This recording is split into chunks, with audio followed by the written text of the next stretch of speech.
अस्सलाम वालेकुम व्यूअर्स। आज हम बनाने जा रहे हैं मुंबई बिरयानी और वो भी देसी मुर्गे से। आप भी सारे स्टेप्स फॉलो कीजिएगा, इंशाल्लाह आपकी बिरयानी भी इसी तरह मज़ेदार सी बनेगी।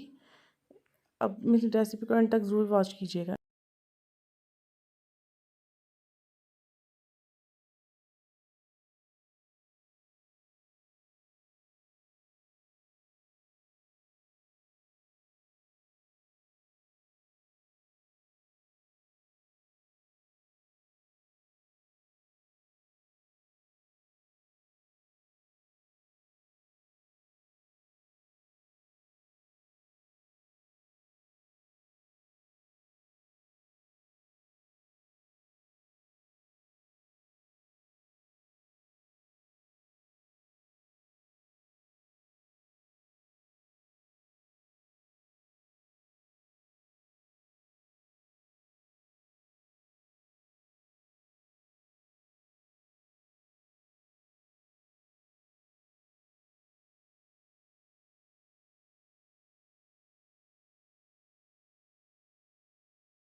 जैसे कि मैं शुरू में बता चुकी हूँ कि देसी मुर्गे की बिरयानी बना रही हूँ, तो इसमें पानी जाता है और मैं 7 कप पानी डालूँगी ताकि गोश्त गल जाए।